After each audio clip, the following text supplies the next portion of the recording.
Welcome to day 99 of our one-year Bible reading plan. Today in Judges chapter 7, God shows His power by giving victory to Gideon's tiny army of just 300 men. In Judges chapter 8, Gideon continues to lead with God's help, though the people's hearts are already turning. In Luke 12 verses 1 to 21, Jesus teaches us to beware of hypocrisy and not to put our trust in riches, reminding us that life is more than what we own.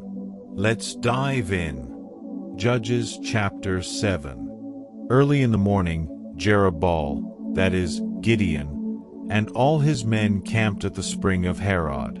The camp of Midian was north of them in the valley near the hill of Moreh. The Lord said to Gideon, "You have too many men. I cannot deliver Midian into their hands, or Israel would boast against me. My own strength has saved me." Now announce to the army, "Anyone who trembles with fear may turn back and leave Mount Gilead."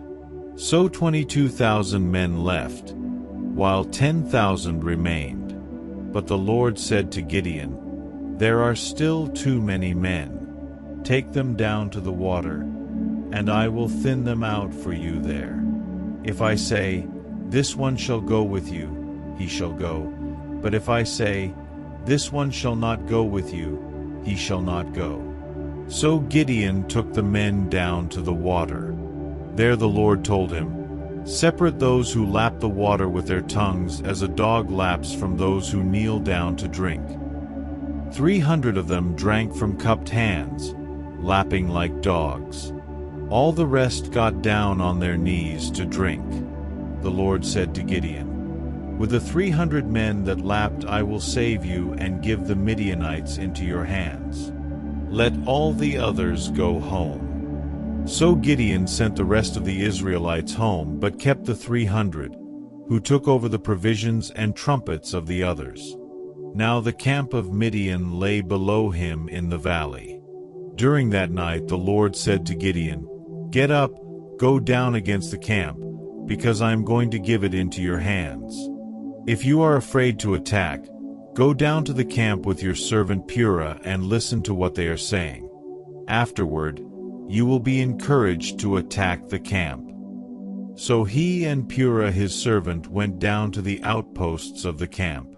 The Midianites, the Amalekites, and all the other eastern peoples had settled in the valley, thick as locusts.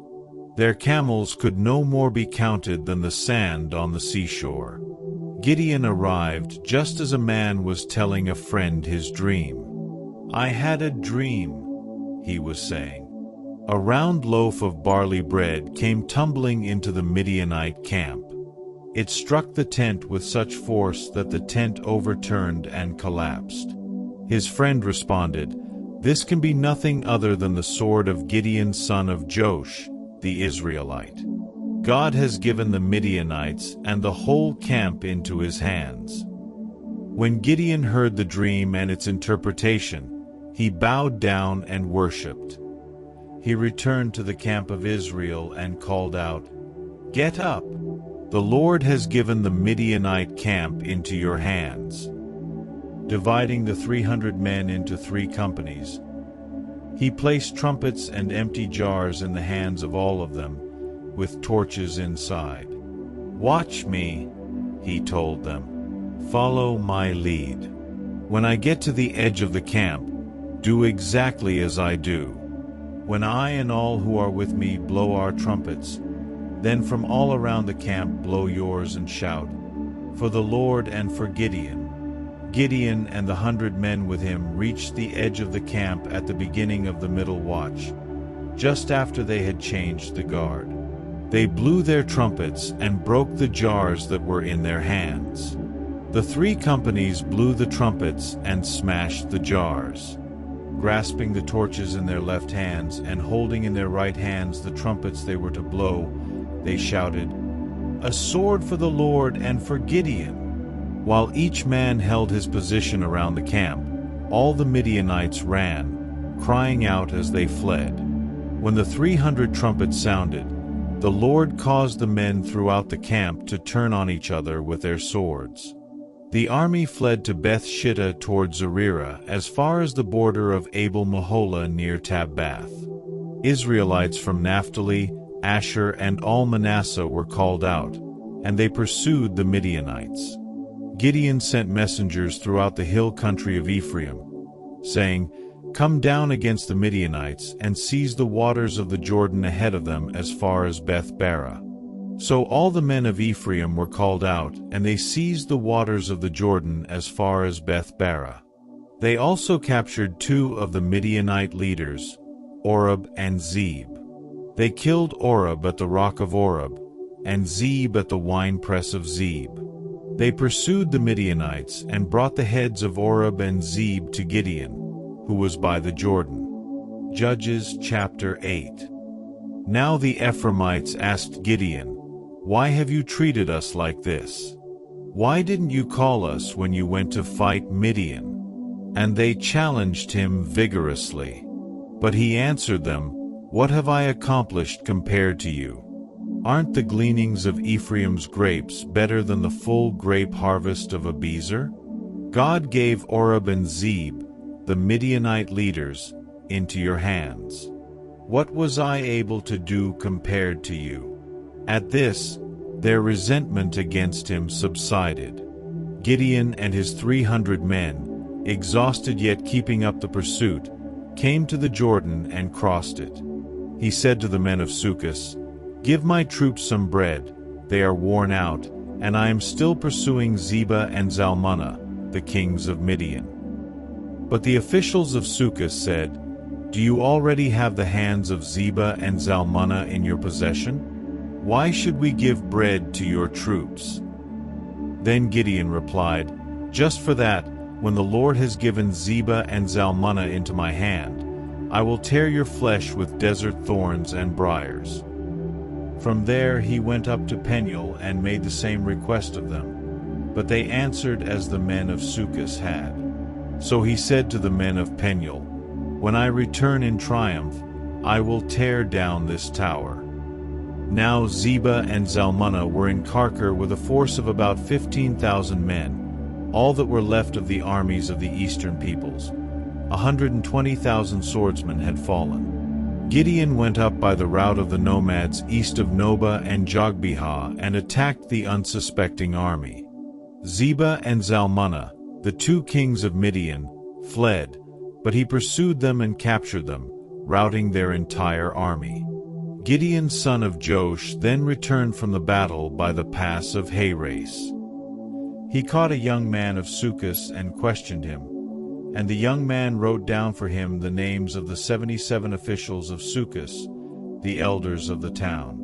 Then Gideon came and said to the men of Succoth, "Here are Zebah and Zalmunna, about whom you taunted me by saying, 'Do you already have the hands of Zebah and Zalmunna in your possession? Why should we give bread to your exhausted men?'" He took the elders of the town and taught the men of Succoth a lesson by punishing them with desert thorns and briars. He also pulled down the tower of Peniel and killed the men of the town. Then he asked Zebah and Zalmunna, "What kind of men did you kill at Tabor?" "Men like you," they answered, "each one with the bearing of a prince."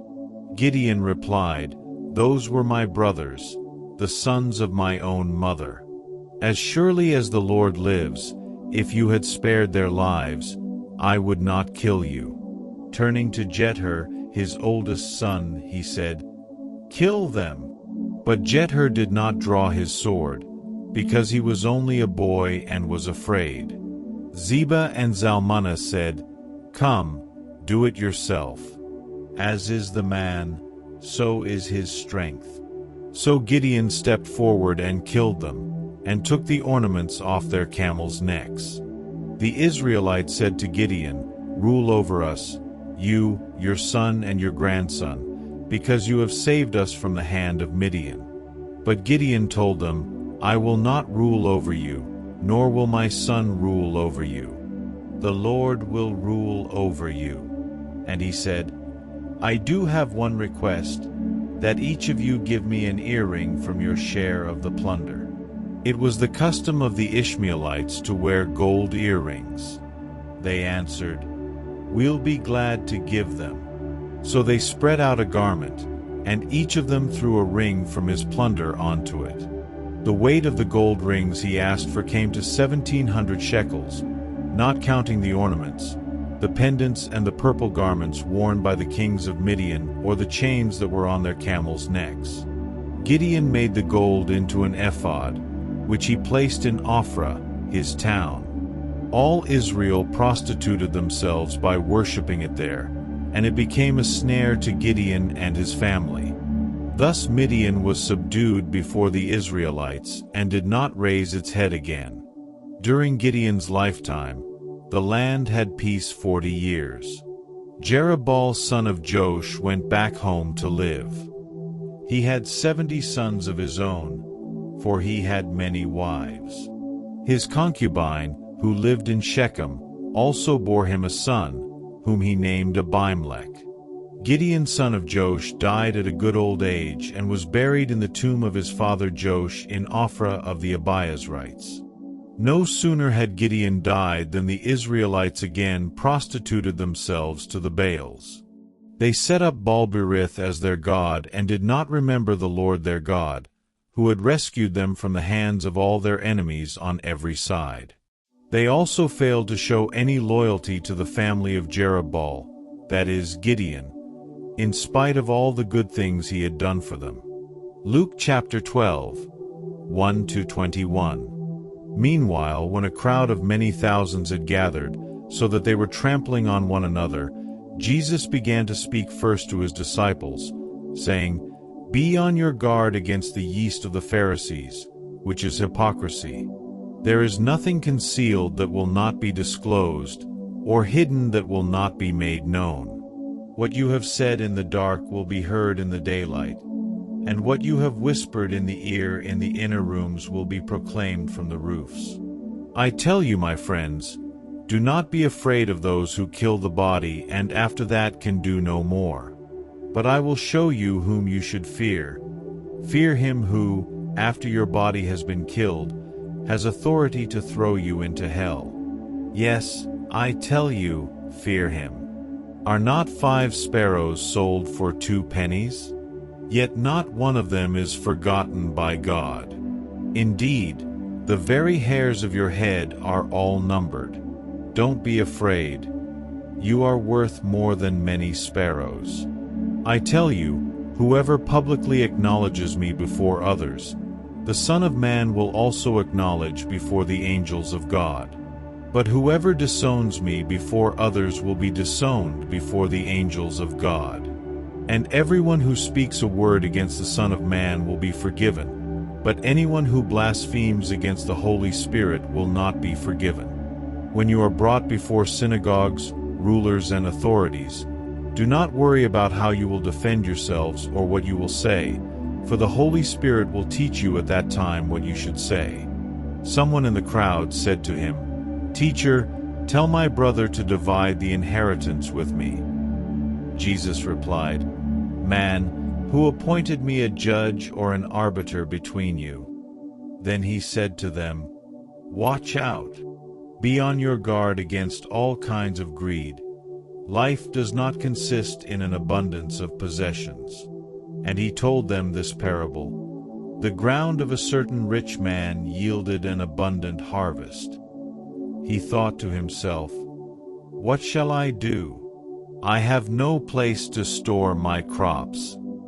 Then he said, "This is what I'll do. I will tear down my barns and build bigger ones, and there I will store my surplus grain.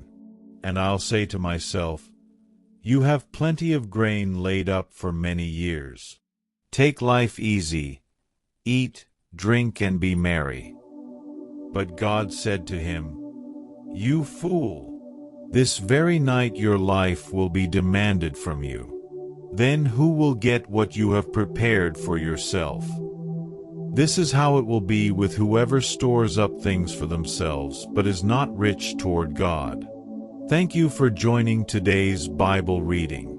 Gideon's story reminds us that with God, even little becomes much. And Jesus challenges us to store up treasures in heaven, not just here on earth. Don't forget to like, share, and subscribe. See you tomorrow.